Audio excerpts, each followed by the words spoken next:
Festival de Miami, la 41ª edición del Festival de Cine de Miami se inauguró el pasado viernes 5 de abril, manteniendo su enfoque en destacar el cine emergente y latinoamericano, como lo evidencia su programación que este año incluye 180 largometrajes de más de 30 países, junto con una muestra de cine cubano.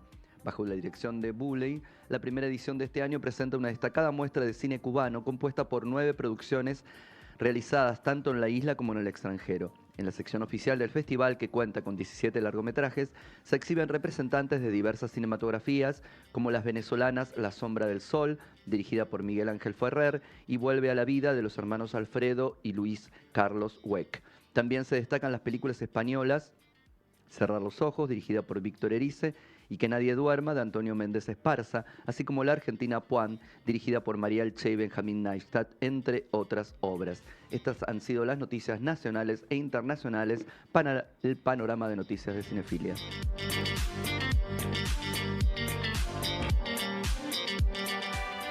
Fuiste al cine un sábado con amigos, un jueves de estreno o un miércoles con descuento. Y no vas a dejar de hacerlo. Porque en puentesdecine.com inauguramos la primera sala de cine virtual, creada por directores, para que puedas ver las mejores películas de calidad. En puentesdecine.com vas a encontrar estrenos exclusivos, charlas virtuales y ciclos gratuitos. El cine continúa. Míralo en puentesdecine.com. Seguí yendo al cine con un clic.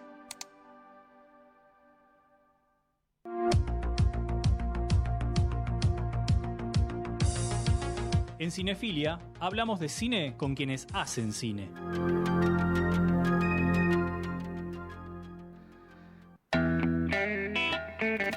Bueno, acá estamos regresando casi para terminar con el último bloque de este programa. Primero, antes de hacer la charla de este estreno, a partir de ahora te invitamos a que compartas un cafecito con nosotros a través del link que hemos subido a la plataforma de Instagram del programa. ¿Sí? Compartí este cafecito y bueno, nada, serás parte de Cinefilia de alguna forma, ¿no? A eso vamos.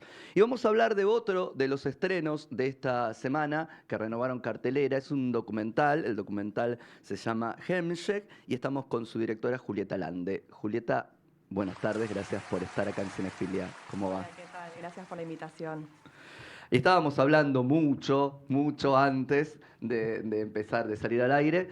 Y lo primero que me parece que es para comentar, para destacar, para decir, y vuelvo a repetirlo, es el riesgo que toma Julieta al hacer este documental que pasa de lo íntimo, lo privado, lo familiar, la historia de unos abuelos, esos abuelos que uno no sabe por qué no me contaron más, por qué hay una foto perdida por ahí, porque hay hasta un libro, ¿no? Que hay que traducir porque yo no sé bien en la lengua en la que está escrito. Y a partir de eso empezar a pensar, ¿por qué no puedo leer eso en esa lengua? ¿Por qué no me contaron esta otra historia? ¿De qué estaban escapando? ¿De qué se está escapando ahora? ¿O a qué no queremos ver? ¿O a qué vemos? Digo, toda esta ensalada enorme de cosas que estoy diciendo, casi como una opinión más que una pregunta. Pero bueno, de todo eso va un poco Hemsek, ¿verdad? Sí, tal cual. Fue un proceso muy largo, entonces un poco todo eso que estuviste nombrando fue apareciendo a partir de una primera pregunta que tenía que ver justamente con querer indagar más sobre la historia de mis abuelos, que fueron judíos polacos que tuvieron que escapar de su pueblo en Polonia cuando invaden los nazis en 1939. Y bueno, y a partir de esa primera pregunta por esa historia y a partir de algunos objetos o indicadores que me traían a ellos, como el libro que mencionás que escribió mi abuelo, bueno, empecé a tirar de ese hilo y empezaron a aparecer esas preguntas que mencionás. Hay de todo, porque digamos, tenés que incluir a tu familia, que se tienen que poner frente a cámara, ¿no? Padres, tíos, contar o decir lo que vos les preguntás, y ahí tienen que atravesar también una situación propia, digo, además de la tuya, que vos estás queriendo recibir información, pero bueno, ellos también, ¿por qué o por qué no la dieron o no la quieren dar? Pero también hay toda una cuestión política, pero vamos a ir primero a lo familiar y después introducimos, si te parece, la cuestión política. Sí, bueno, el tema de lo familiar implicó justamente acercarme a dos figuras centrales que tenían que ver, o sea, con la historia de ellos. Yo no conocía a mis abuelos, entonces para mí el camino natural era primero hablar con mi papá, ¿no? Era como el nexo entre ellos y yo. Y después empezó a aparecer también la figura de mi tío, que él vive en Israel, que no lo tengo tan cerca como a mi viejo, pero que en un momento dije tengo ganas de viajar y preguntar a él, también a mis primos, como una generación como equivalente a la La mía, tuya. pero desde allá, desde esa mirada.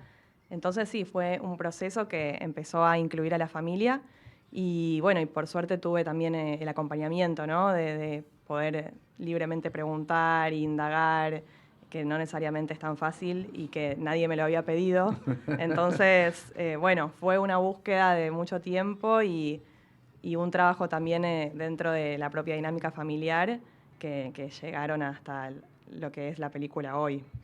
Ahí hubo, me imagino que hubo como hablar con ellos antes, después, en muchas de esas cosas que suceden frente a la cámara también son la primera vez, pero también no dejan de ser una puesta en escena, digo, todo eso mezclado, ¿no? Sí, o sea, creo que el momento que decidimos empezar a pasar a la acción, por decir de alguna manera, y hablar con mi papá con una cámara, yo le dije, bueno, te pido que cocines, porque él cocina mucho, es como que pensando en dónde podía hacer esa charla, me vino enseguida que el lugar tenía que ser la cocina y que hagamos la charla ahí.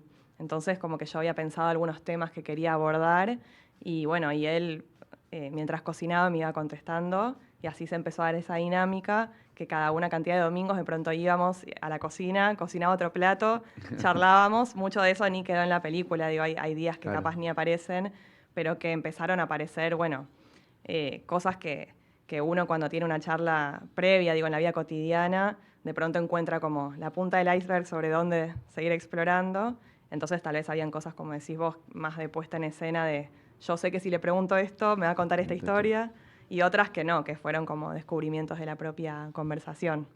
Cuando hablábamos antes, fuera del micrófono y también en el inicio, digo, yo dije riesgo, el riesgo que estabas tomando al al plantarte, al decir determinadas cosas, fundamentando por qué decís lo que decís, haciendo un raconto de determinadas cuestiones. Digo, no es una opinión como ahora, viste, cualquiera puede opinar sobre cualquier cosa, nos sentamos, somos todos panelistas y decimos lo que nos parece, sino tratando de hacer un camino, una hilación, hacer una cronología, hacer historia. Digo, sobre esto de la desaparición del Yiddish, de alguna manera sometido por el israelí como lengua dominante de alguna manera y lo que eso implica, qué es lo que se borra, qué es lo que aparece y qué borramos también simbólicamente e históricamente para que entonces una cosa pueda estar por encima de la otra, ¿no?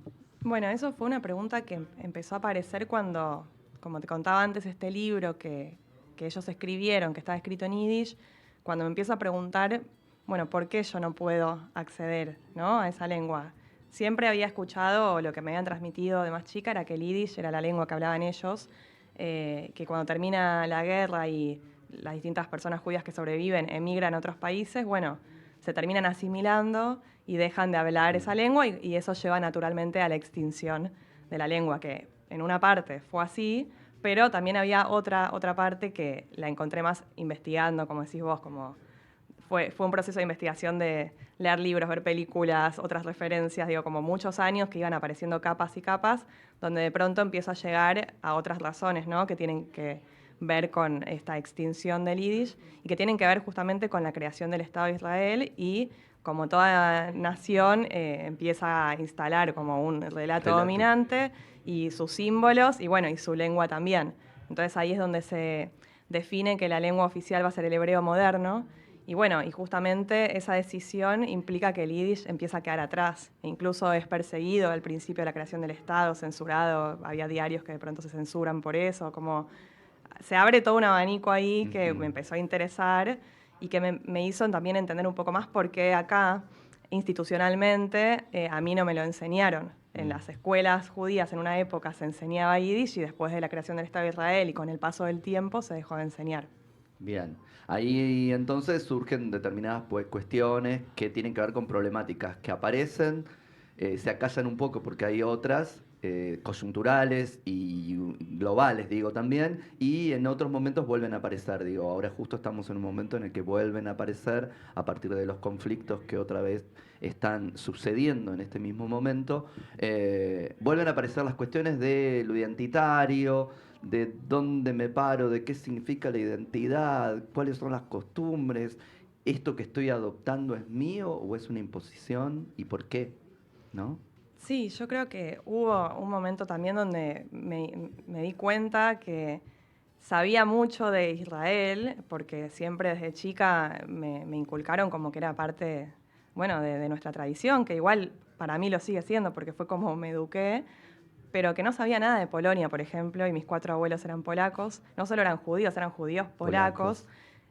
No sabía nada de Yiddish, no sabía de esa tradición. Cosas que pensaban que era de la tradición judía, en realidad eran polacas. Digo, yo después visité en Polonia Claro. casas de familia, lugares donde me hospedé en varios de los viajes que hice por la película, y la mujer dueña de casa que me hospedó cocinaba la misma comida que mi abuela. Entonces, al final, digo, estaba todo mucho más entrelazado. Y bueno, y sí, me terminé cuestionando un montón de esas cosas identitarias que tenían que ver con eso. ¿Cómo están recibiendo la película, el documental, los espectadores que están acercándose a verla? ¿Qué es lo que pasó con tu familia también, que está delante de cámara también? Bueno, en relación a los espectadores, lo que vengo viendo es que genera mucha emoción, mucha identificación también, no solo de personas que tal vez vivieron una historia similar, sino de otras personas que, bueno, que creo que todos atravesaron en algún momento la pregunta por la propia identidad, por los antepasados, digo, es un tema Sí. universal. Después para la comunidad judía en particular, capaz le resuena por otros lugares. Pero bueno, por lo que veo hasta ahora es como eso, mucha emoción, también muchas preguntas y como ganas de conversar. Es una película que genera como las ganas de Ujú. conversar y eso me parece que está buenísimo. Y en el plano familiar, bueno, generó como algo muy movilizante, ¿no? Yo creo que es muy difícil, yo aunque lo intente no puedo imaginar cómo se siente el que lo está mirando cuando se ve Te ahí, ve. digo, mi papá o mi tío, y mis papás están yendo al cine como un montón de veces, ya la vieron el año pasado en otra proyección y digo, y me dicen que cada vez encuentran algo, obvio que es muy emocionante para la familia también. Esto es un viaje para los espectadores, claramente. Digo, para los que conocemos un poco, conocemos algo menos o más o lo que sea, pero no deja de ser un viaje al que vos nos invitás, entrando también en tu vida, pero también entrando en algo más universal. Y para vos también ha sido un viaje, ¿no? ¿Cómo entraste y cómo saliste? Digo, ahí se la ve también en alguna imagen, esos viajes que hacen a Israel en un punto, digo, esa chica que se ve ahí en pantalla. Y esta Julieta de hoy. Y no, fue todo un proceso. La verdad es que tal vez se parece un lugar común decir, viste, como que la película me cambió, me transformó, pero es así. Además fue un proceso como de 8 años, entonces, bueno, yo era más chica, era otra persona, no pensaba lo mismo que pienso ahora, como así como el arco de transformación de un Del personaje. personaje, como está construido en la película, bueno, también pasó en la vida. Y como fue un proceso largo, porque no es que fue tan lineal, hubo momentos de más trabajo, momentos de menos, cosas que tenían que ver con lo económico, digo, distintas pausas. También eso implicó viajes a Polonia, viajes a Israel. Yo en el medio estuve viviendo en España, volví, como que el montajista se fue a ir a Berlín, trabajamos en Berlín. De Ah, verdad que implicó bien. muchas Mucho ciudades, como viaje. mucho movimiento, no solo el que se ve en pantalla. Y eso la hizo crecer, porque cada experiencia de alguna manera y las distintas personas que se iban involucrando, de alguna forma quedaron plasmadas en eso también. Hablábamos de estrenar cine, esto es inevitable, ¿no? Estrenar cine hoy en día, la coyuntura, cómo se resignifica lo que se está mostrando. Digo, vos hablás de 8 años que te lleva un proyecto en tu cabeza en un mundo distinto a este que es hoy, al que estamos viviendo. ¿Qué pasa con eso? Estrenar cine, cine argentino y demás. Sí, es tremendo, bueno, esta cosa medio azarosa de en qué momento termina cayendo la película en el cine comercial.